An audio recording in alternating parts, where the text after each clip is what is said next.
Good morning, ladies and gentlemen. Just a reminder, turn your video on, please, if you have a device that you're able to, so that I know that you are here. Okay, there's a handful of you that do not have your video on.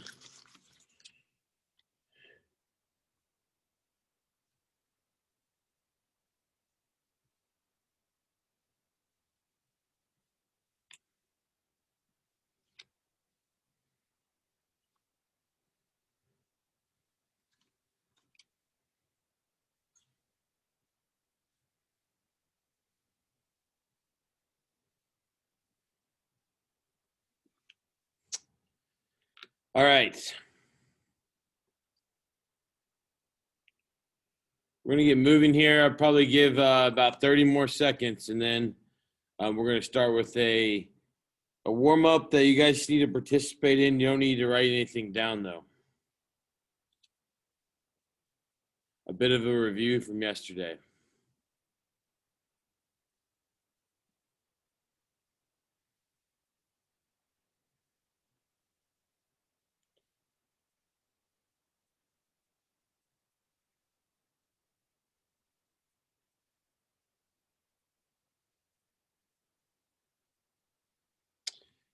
All right, we're going to move forward. So yesterday we talked about an introduction to Greece and about the geography of Greece, the early history, and how they ended up splitting up into city-states after the Archaic period and the Dark Ages of the Greek peninsula.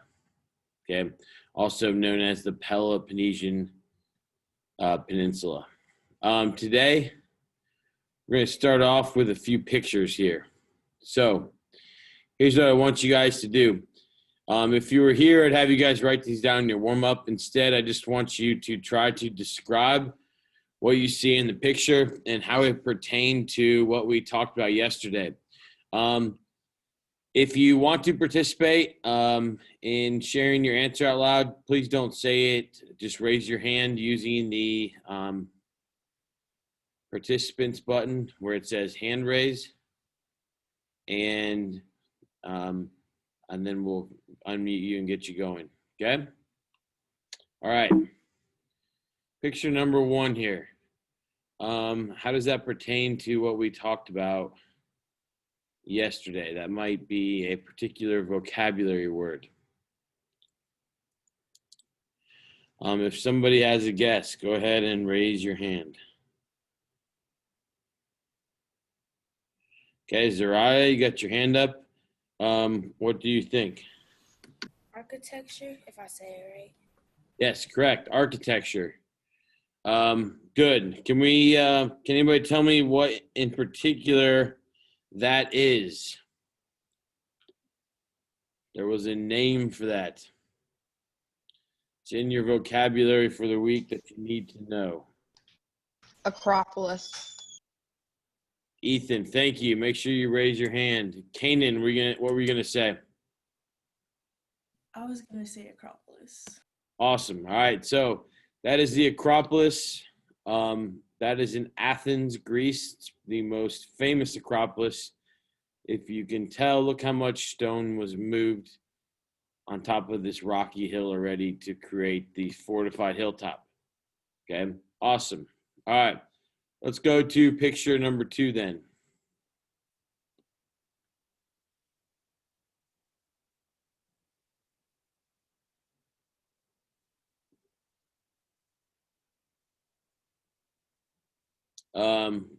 All right, we got Ian. What are we looking at, Ian? It's a theater. I'm trying to think of the name. It starts with A. Yes. It's how you measure sound waves. Do you remember what that word is? No, it's like it's in there somewhere. I just Tip of your tongue, yes. Maritza, what do you think? It's an amphitheater. Great. Good job. Okay, so it's Ian was there and Maritza you added to it. So it's an amphitheater. And the study of sound waves led the Greeks to understand that the way that the sound waves bounced off of each other, that in a Greek amphitheater, whether you were sitting in the cheap seats or whether you were sitting in the front row seats, the sound was the same. Okay. Now, I know all of you are saying that when you go to your electronic dance shows or whatever, or the Egyptian room or Klipsch Music Center, whatever it's called now, which I've been to plenty of these theaters, you can hear fine. But for 450 BC, to be able to hear people talking without microphones, whether you're sitting at the top of the amphitheater or at the bottom, that's pretty remarkable. Okay, we'll maybe get into that next week, give people a choice what they want to look at. Okay, this is again, I told you the Theater of Odeon, that original picture I just showed you. If you go backwards, whoops, if you go backwards here, that theater is actually just to the right of this picture. Actually, sorry, to the left. You can see where the hill's sloping down. So if you ever get a chance to go to Athens, you see both of these right in a very similar place. Okay, here's picture number 3.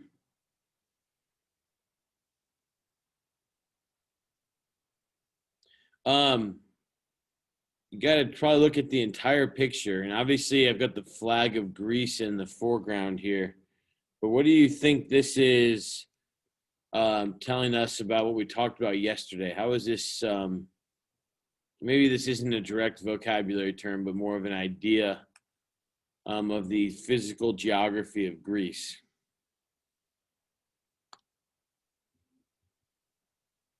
Somebody raise their hand if they remember how this relates to what we talked about yesterday.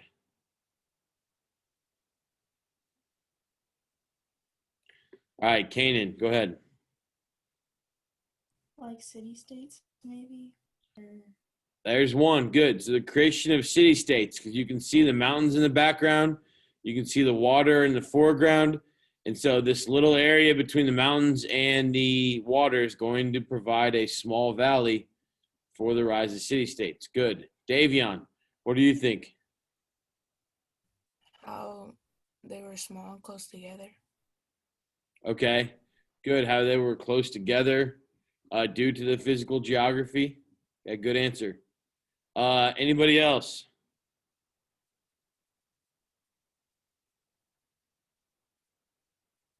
Francesca. Like, weren't you saying it was flat because they dug so much? Okay, so they dug so much. They made the land flat because you can see the mountains in the back. Good, good. And so that's why they had to settle in a valley or close to the shore, and that's why you see all these buildings. This is just the port city that we left from. It's not a really large city. I forget what the name of it was, but we took a ship from Greece over to Italy, and I just thought this was in 2006, so it was a while ago. But I thought the picture is remarkable because you're right. It shows you the mountains in the background and the rugged terrain. The fact that these people really only had a small area of land to live in and farm. It wasn't like Mesopotamia or the area around the Middle East at all. Very different. Good. You guys did a good job with that. Thank you. All right, let's go picture number 4. We haven't talked quite as much about this.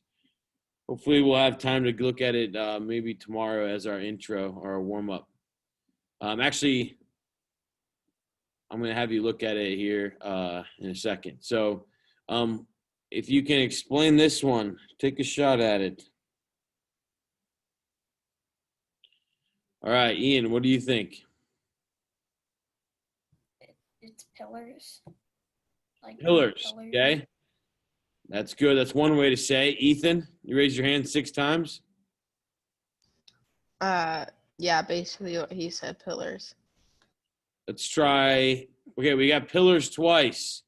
There's a C word. If you were in Greece and you called them pillars, I guarantee you they would look at you weird and ask you if you were from America.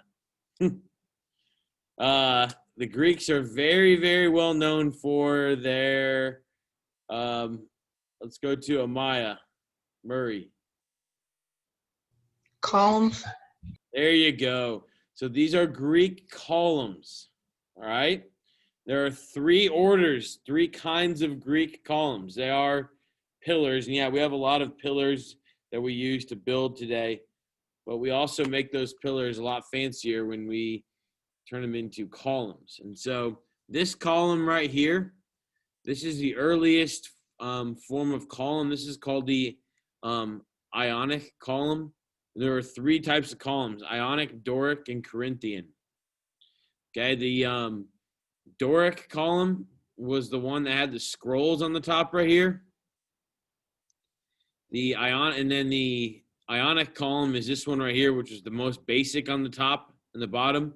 And then the fancy one that had flowers and looked like kind of like a fruit basket, that's called a Corinthian column. And that was the newest version of the column. But all 3 of those Greek orders were copied by the Romans and then copied, obviously, in history many times after that. If you guys look on here, the slots right here have to be a certain width. You can kind of tell from this picture, but the top of the column is actually about 6 to 12 inches more narrow than the middle of the column, and then it gets more narrow again on the bottom. And if the column wasn't made perfectly in perfect symmetry, then they wouldn't be able to use it. They'd throw it away, toss it. Okay, we're not as strict in our building codes today, but the Greeks this was very much a part of their building of temples and their artistic expression. Okay, here's your charge. Okay, you guys have an extra credit opportunity. Okay, some of you, this is 10 free points. Some of you need it. Okay, others of you would be good for you. So by Monday, that's August 31st. That's about 5 days from now. What is today? Wednesday or Tuesday? I think it's Wednesday. Okay.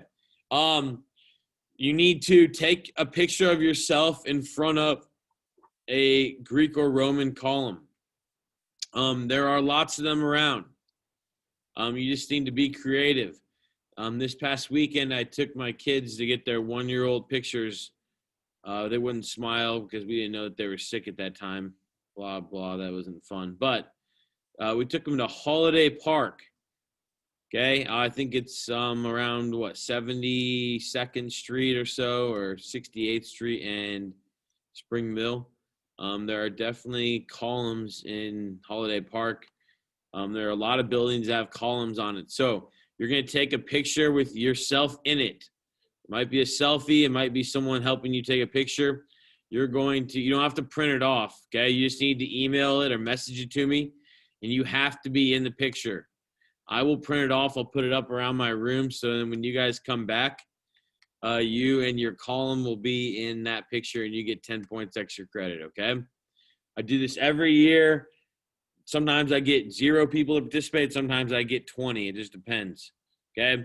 You guys need to write this down. That's up to you. Okay, and here would be an example. This is a much younger, skinnier Dan Brunette. This was when I was extremely fit playing Division I college tennis. This is 2006. I do look like a bum because I had been wearing the same clothes for 3 weeks. But these are Doric columns, so the most basic you can see. This was at Mount Olympus. And so something like this would work. You guys send this to me and opportunity for 10 points extra credit. Okay. Do I have any questions on this?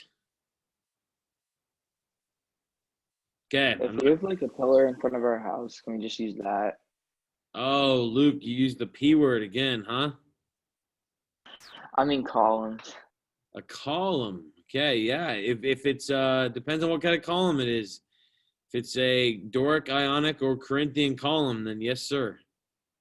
If it's a structure that they put some, mortar around or whatever, plaster around so that it holds your house up, I don't think that's an artistic expression. Okay, so that's on you. I got rid of the ones from last year.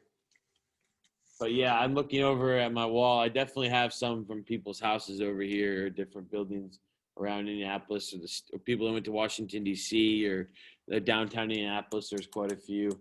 So, or churches also. Those are good places to look. All right, we're going to move on. Good question. And again, that's for you guys to take a look at. So yesterday I did not get to finish the notes that I wanted to. So what I want to do with you guys today is I've got about maybe 4 or 5 slides at the most. And then what I'm going to do is we got a quick video lesson after that, and we should be done maybe about 20 minutes, hopefully. No more. So I give you a little bit of time to work on your homework. I need to find, there it is. Here we're going for. All right. So yesterday we talked kind of the breakup of ancient Greece and how it was established. And today I wanted to talk about what it meant to be a citizen in a Greek city-state. All right. So here's where you guys, again, want to write stuff down. And if you don't want to write it down, you need to really be paying attention. I can tell some people have their, screens up or whatever. I don't know if you're playing on your phone or taking a nap, but this really is for you, and I'm doing it for you, not for myself, so that you guys could learn. Okay. So what does it mean to be a citizen in a Greek city-state? So there were a lot of city-states, obviously, but the city-states in general created a system of pride and loyalty that was very unique to the Greek peninsula. And so civic honor, if you don't know what the word civic means, it means public honor and personal honor were one and the same. And so your value as a person largely meant how you were looked at upon by your peers and by how well you performed your duties to your polis. That's your city-state. In terms of loyalty and allegiance,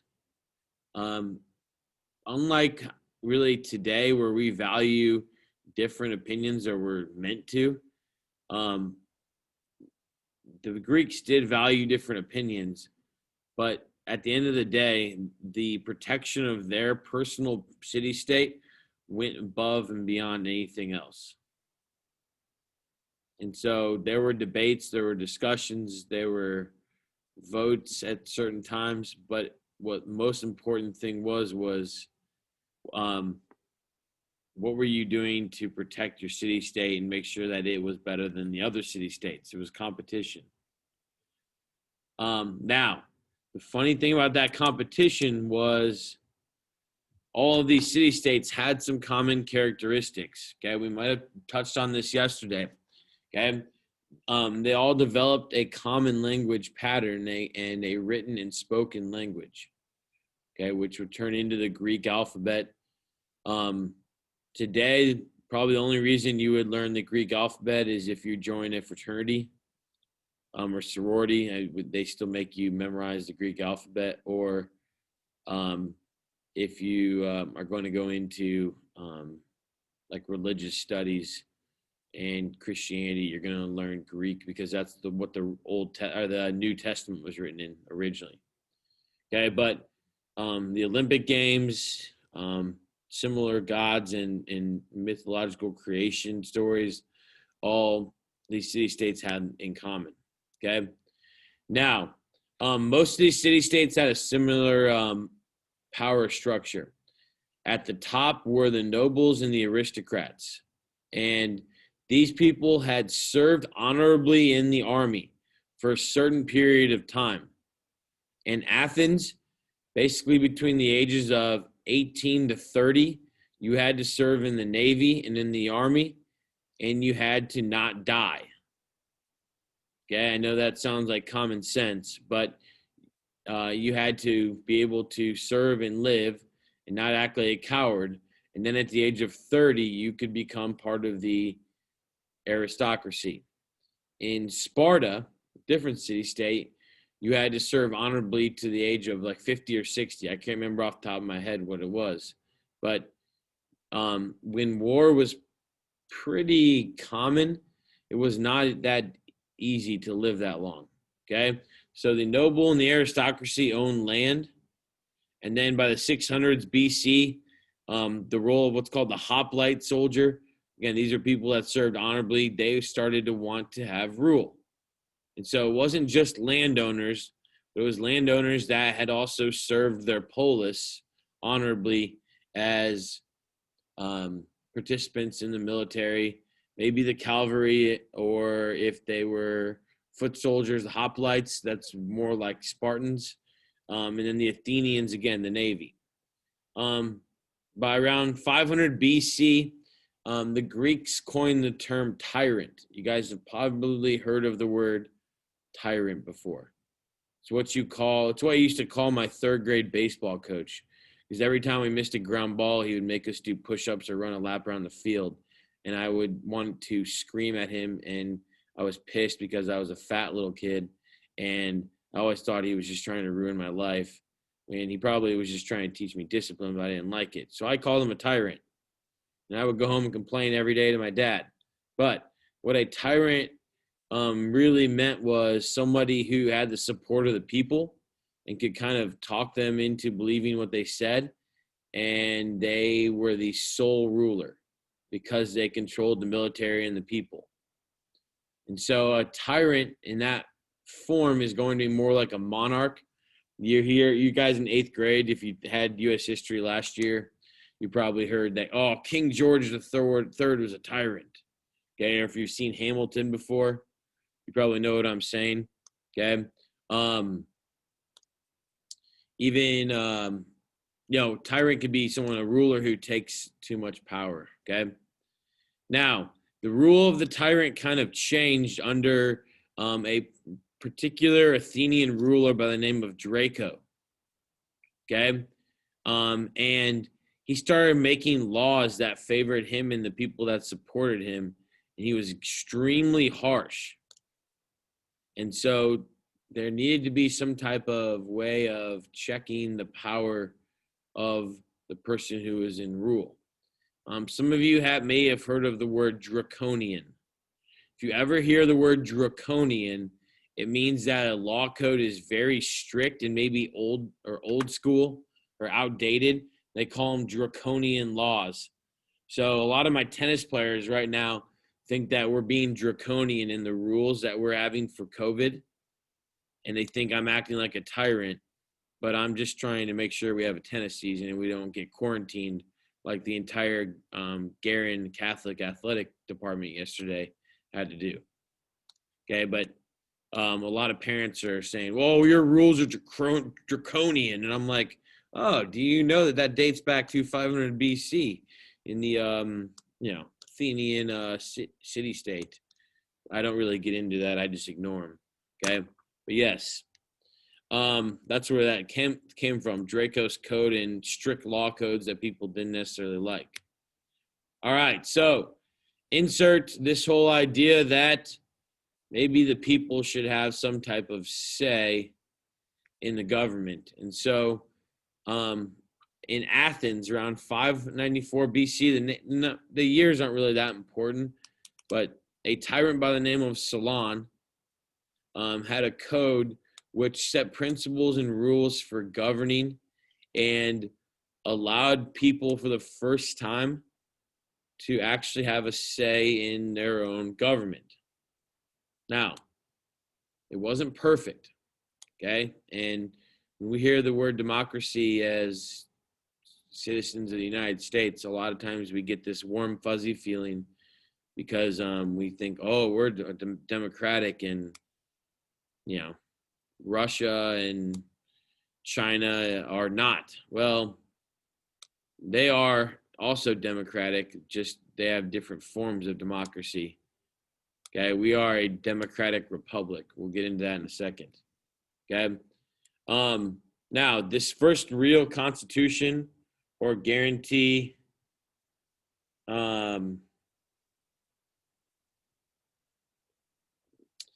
is it lasts for 300 years, and it allowed all citizens and landowners to be able to participate in government and vote at certain times. Okay.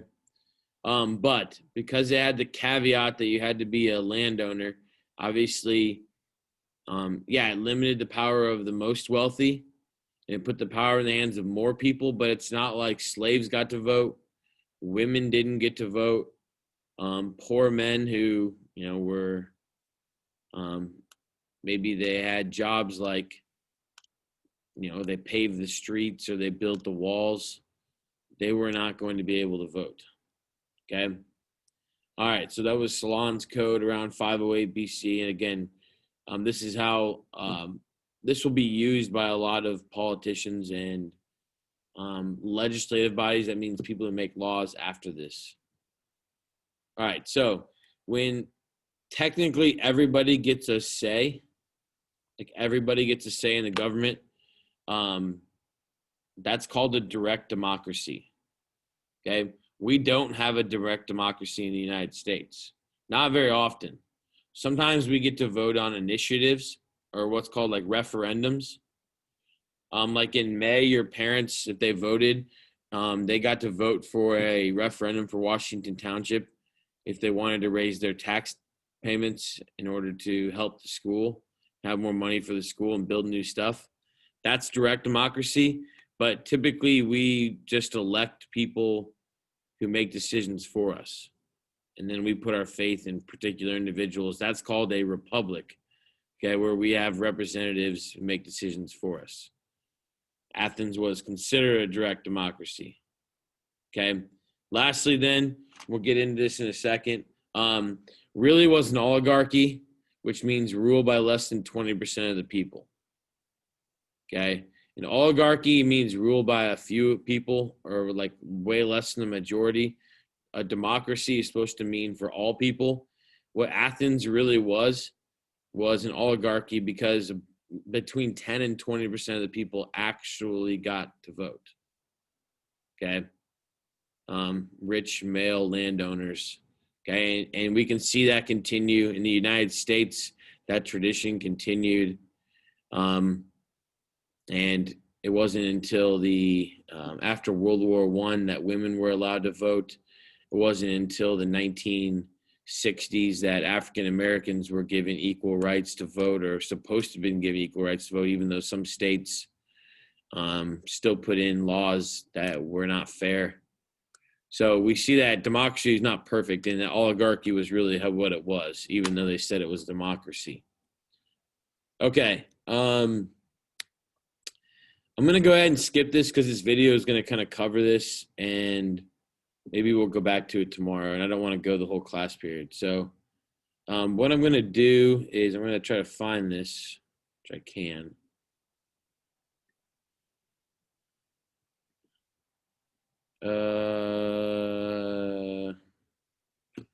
One second. There we go. All right, so we're going to go ahead and take a look at this TED Ed video. It's maybe like 5 minutes long, and then we're going to answer a few questions together through participation, and you guys are going to be done. So sit back. Don't necessarily need to write anything down here. I really want you guys to just watch, and I want you to think if you think this would be better, like the way that they use their system called like a lottery system to pick who made decisions is better than how we actually have elections in our country. Obviously, we have some big ones coming up here. We've got a spot for the U.S. Our Congress, our House of Representatives up. I think it's Northern Marion County and Hamilton County. Susan Brooks, whose kid went to North Central here, she's stepping down, and so we have that spot open. Then obviously also we're voting for the president here in November. So something to think about here and compare it to Athens. sit back. Don't take any notes. Really just want you to pay attention, like I said, for 4 minutes.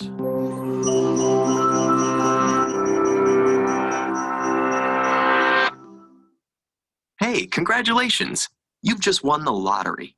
Only the prize isn't cash or a luxury cruise. It's a position in your country's national legislature. And you aren't the only lucky winner. All of your fellow lawmakers were chosen in the same way. This might strike you as a strange way to run a government, let alone a democracy. Elections are the epitome of democracy, right? Well, the ancient Athenians, who coined the word, had another view. In fact, elections only played a small role in Athenian democracy, with most offices filled by random lottery from a pool of citizen volunteers. Unlike the representative democracies common today, where voters elect leaders to make laws and decisions on their behalf, 5th century BC Athens was a direct democracy that encouraged wide participation through the principle of ha boulamenos, or anyone who wishes. This meant that any of its approximately 30,000 eligible citizens could attend the ecclesia, a general assembly meeting several times a month. In principle, any of the 6,000 or so who showed up at each session had the right to address their fellow citizens, propose a law, or bring a public lawsuit.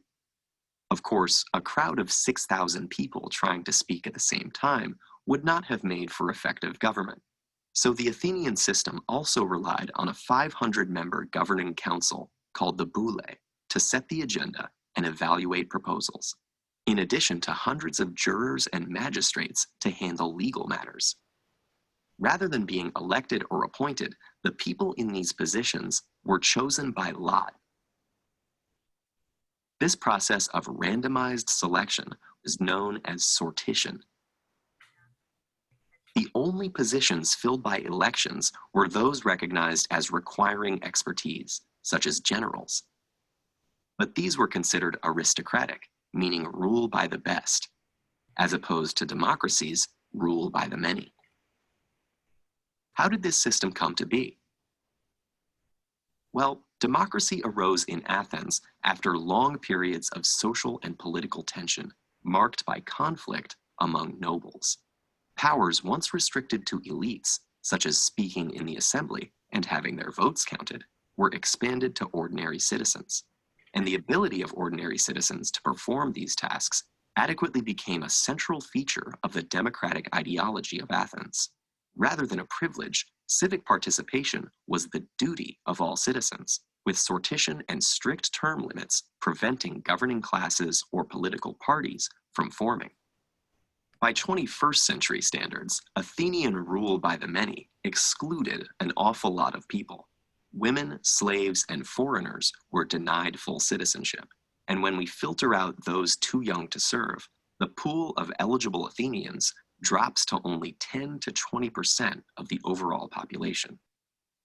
Some ancient philosophers, including Plato, disparaged this form of democracy as being anarchic and run by fools.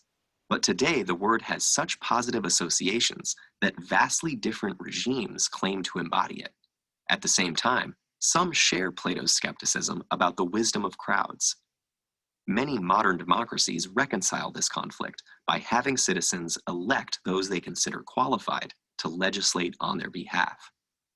But this poses its own problems, including the influence of wealth and the emergence of professional politicians with different interests than their constituents. Could reviving election by lottery lead to more effective government through a more diverse and representative group of legislators? Or does modern political office, like Athenian military command, require specialized knowledge and skills? You probably shouldn't hold your breath to win a spot in your country's government. But depending on where you live, you may still be selected to participate in a jury, a citizens' assembly, or a deliberative poll, all examples of how the democratic principle behind sortition still survives today.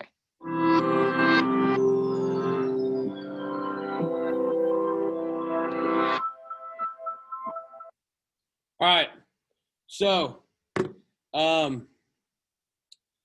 few questions that I want to look at here, and then we'll get going. So, first off, I'm going to need you guys to share your hands here and go through this together. So, show me that you are alive. Who could attend the assembly? All members of the community, elected representatives, only citizens chosen by lot, or any male citizen who wished. Ian. Actually, I think it might be D. Correct. Good. Okay. How is the Council of 500 of the Boule selected? Nathan, Daniel. Gonna be B. By lottery. Correct. So, do you guys know what lottery means? By lot. That was something that came up in the video. By lot means that they drew something out of a hat. Like basically they had, you had random like rocks, and if you pulled a particular rock and it had a little symbol on it, that meant that you were part of the 500 people that got to participate. If you didn't have a little symbol on your rock, then you weren't the one that got to participate. Good. Which office was filled by actually election then?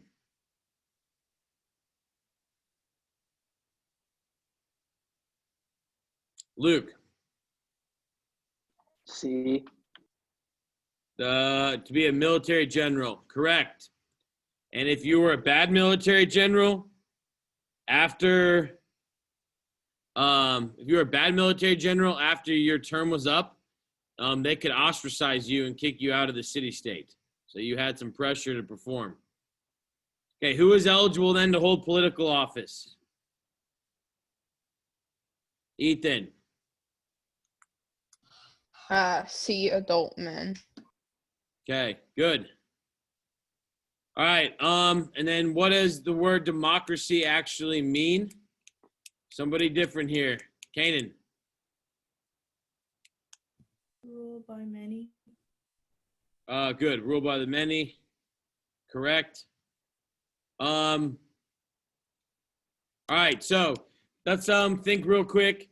How would you contrast Athenian democracy with contemporary democracies? Diamond, what do you think?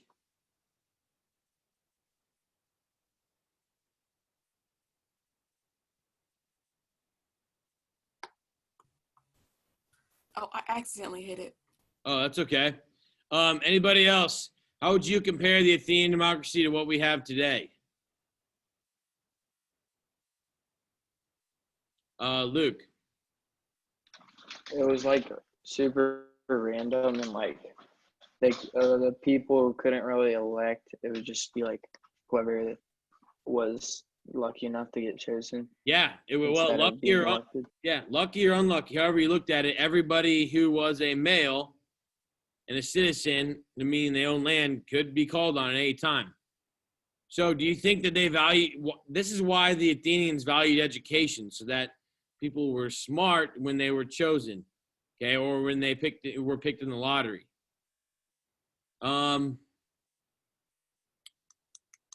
Why do you guys think this would be? How is this more appealing and better than what we have today?